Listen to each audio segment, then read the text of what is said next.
Hello and welcome to AGP reacts. हमारे podcast में हम अक्सर डीप स्पेस के बारे में डिस्कस करते हैं, मगर आज हम पहली बार डिस्कस करने जा रहे हैं डीप सी मॉन्स्टर्स के बारे में। तो भाई ये डीप सी क्रीचर्स या एलियन लुकिंग एनिमल्स मुझे तो बहुत फैसिनेटिंग लगते हैं। ये मॉन्स्टर जैसे भी एक फील आती है, लाइक क्रेकन वगैरह, तो मुझे तो बड़े फैसिनेटिंग लगते हैं। हाँ क्राकन, तूने एक बहुत अच्छा टर्म यूज करा है, उस पर हम लौट कर आएंगे। और डीप सी वैसे ही काफ़ी अनएक्सप्लोर्ड है। काफ़ी सालों से सुनते आ रहे हैं कि सिर्फ 5% ही एक्सप्लोर हुआ है, तो काफ़ी ज़्यादा हैरान करने वाली और काफ़ी ज़्यादा मज़ेदार भी लगती है मुझे ये चीज़। नहीं, बट एक्चुअली चीज़ क्या है कि ये जो फैक्ट है ना, ये डेकेड्स ओल्ड पुराना फैक्ट है। तो करंट एस्टिमेट्स के अकॉर्डिंगली बोला जाता है कि अराउंड 20% ओशन एक्सप्लोर कर लिया गया है। 20%? हाँ, सुनने में भी आता है कि काफ़ी स्पीशीज़ एक्सप्लोर की गई हैं, देखी गई हैं। तो आज एक ऐसे ही क्रीचर या फिर आज एक ऐसे ही alien looking deep sea monster की मैं तुझे क्लिप दिखाने वाला हूँ। तो बिना किसी देरी के let's dive straight into it.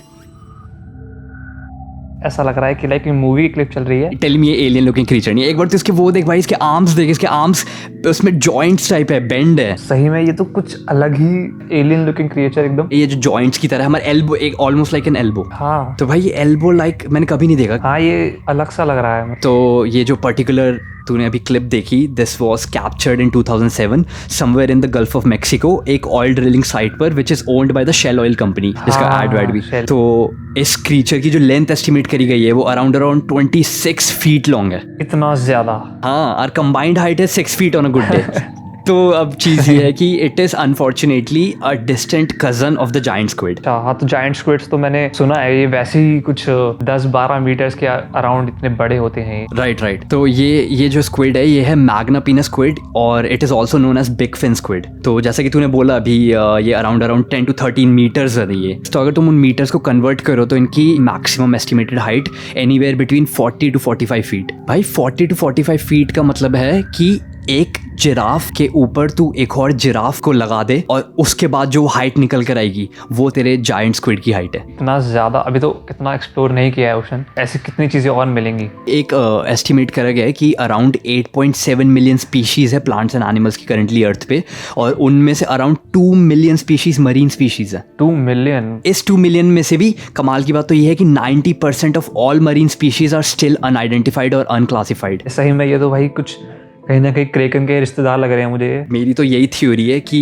Kraken actual में इन ही जायंट स्क्विड या कोलोसल स्क्विड या फिर यही मैग्नापिना स्क्विड, हमारे एंसेस्टर्स या ट्रैवलर्स जो ओशियंस घूमते थे, स्क्विड की किसी एक्सटिंक्ट स्पीशीज़ ने उनकी शिप पे अटैक करा और वो पूरी प्रॉपर मिथ में कन्वर्ट हो गया वो सब कुछ। हाँ, ये बिल्कुल हो सकता है। काफ़ी सारे मिथ ऐसे रहे हैं कि जहाँ पे शिप्स गायब हो गए हैं तो उन्होंने किसी ने उसको रिलेट कर दिया कि वो कोई जायंट क्रीचर उन्हें खा गया या कुछ कर दिया। और हो सकता है बिल्कुल, फिशिंग करते करते उनकी कहीं गलती से कोई जायंट स्क्विड या फिर कोई कोलोसल स्क्विड उनके उसमें आ गया। और इनफैक्ट ऐसे ही एक कोलोसल स्क्विड फिशिंग करते करते उसमें आया था एंटार्क्टिक सी में, और उसे डिस्कवरी ने पहली बार कैप्चर करी थी उसकी फुटेज। तो मैं उसको भी तेरे को दिखाना चाहूँगा। It is very fascinating. Nobody had ever filmed a living colossal squid. ये फर्स्ट टाइम है कोलोसल स्क्विड को किसी ने फिल्म करा है। भाई साइज देख भाई, साइज काफ़ी ज़्यादा बड़ा है ये तो squid. If they can haul this half-ton beast on board and bring it home, the San Aspiring's crew will make maritime history. Basically ये तेरा डिफरेंस है एक जायंट स्क्विड में और एक कोलोसल स्क्विड में। तो कोलोसल स्क्विड अगर हम वेट की बात करें, मास की बात करें, तो तुम्हारा कोलोसल स्क्विड बिगेस्ट तुम्हारी स्पीशीज़ है स्क्विड की। लेकिन अगर हम टोटल लेंथ की बात करें तो जायंट स्क्विड अनबीटेबल है। हाँ, इसकी आर्म्स कुछ ज़्यादा ही आगे जा रही हैं। राइट। वो जो उसके जा रहे हैं तो बेसिकली ये फीडिंग टेंटिकल्स, और जो उसके 8 छोटे छोटे हैं उनको आर्म्स बोलते हैं। तो बोला जाता है कि एक जायंट स्क्विड या कोलोसल स्क्विड का एक आर्म एक फुली ग्रोन पाइथन के जितना स्ट्रांग होता है। Fully grown Python? अब उनके पास 8 फुली ग्रोन पाइथन के जितनी स्ट्रेंथ है, और ऊपर से 2 फीडिंग टेंटिकल्स भी है, और ये 2 फीडिंग टेंटिकल्स ये 10 मीटर्स दूर तक शूट कर सकते हैं। लगभग 33 फीट ऐसा समथिंग हो गया। ये तो सही में एक जायंट मॉन्स्टर है, खतरनाक सही में। राइट। और अब कमाल की बात क्या है, इसके पास सिर्फ इतने ही वेपन्स नहीं है। अगर ये जब अपने टेंटिकल्स से तुम्हें ग्रैब करते हैं, उसके बाद ये अपने आर्म्स में लाता है। अपने आर्म्स में लाने के बाद पाइथन जैसी स्ट्रेंथ के साथ ही तुम्हारी बॉडी को क्रश करता है, और उसके पास पैरेट लाइक बीक है, और पैरेट लाइक बीक से स्लोली तुम्हें सिजर की तरह कट करना शुरू करता है। क्या छुपा रखा है इसने यार। ठीक है, तू ये बीक देख ही सकता होगा, इसकी कितनी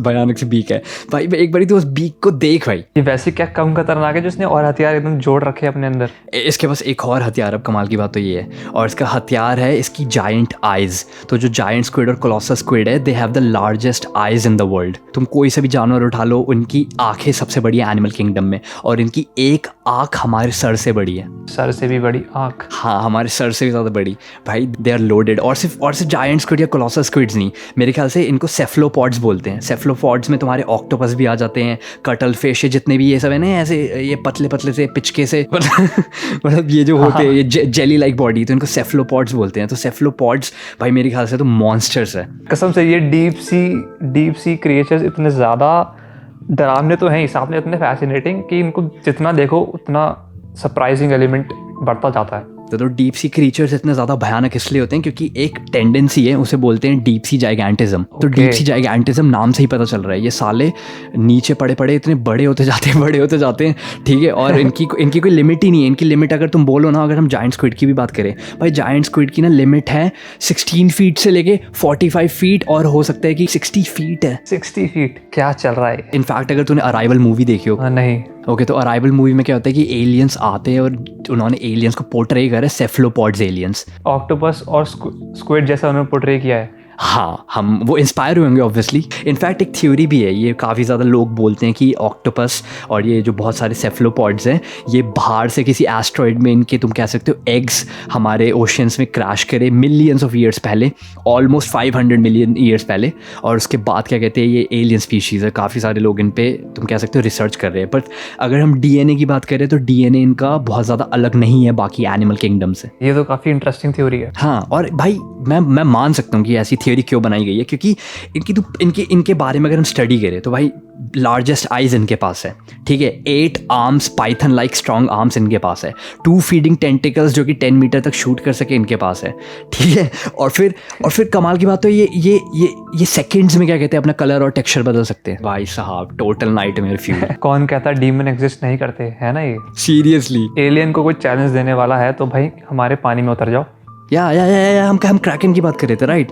तो हम क्रैकन, मेरे को हमेशा वही याद आता है, ऑक्टोपस और क्रैकन से हमेशा मुझे पायरेट्स ऑफ द कैरिबियन 3 याद आती है, एट वर्ल्ड्स एंड। मुझे भी, है ना, उसमें क्रैकन का सीन और उसमें जो विलन का octopus looking face. And I am totally convinced कोई सेफलोपॉड होगा, मतलब लगा ले 14th सेंचुरी में, 15th सेंचुरी में, और हो सकता है कि एज रिसेंट एज 100 ईयर्स, मतलब क्या कहते हैं, पहले भी हो सकता है कि कोई जाइगेंटिक स्पीशीज एग्जिस्ट करती हो सेफलोपॉड की। हाँ, कई स्पीशीज गई, कई स्पीशीज आई, तो बिल्कुल हो सकते हैं।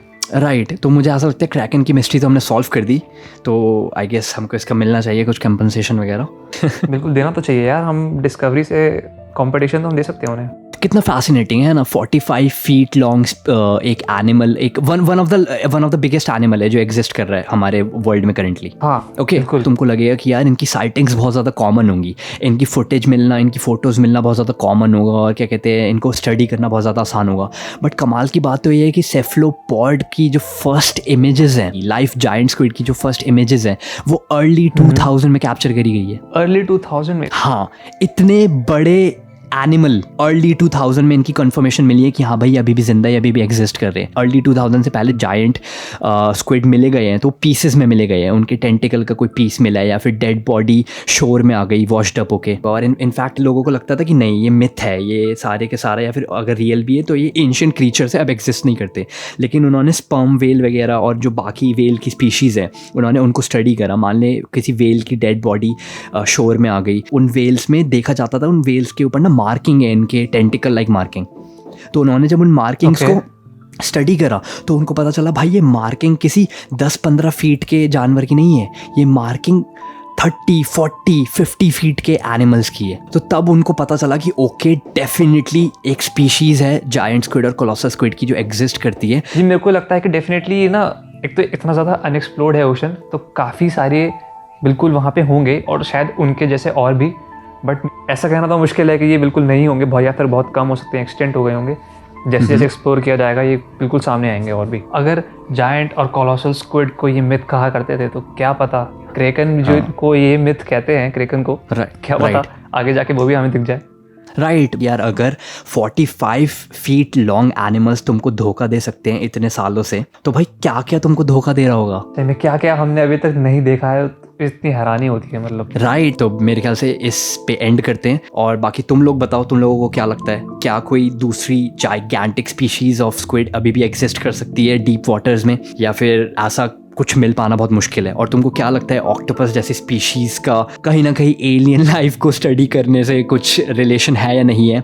जो भी तुमको लगता है do comment and make sure to like and subscribe. आज के लिए बस इतना ही। Thanks for watching. Peace out.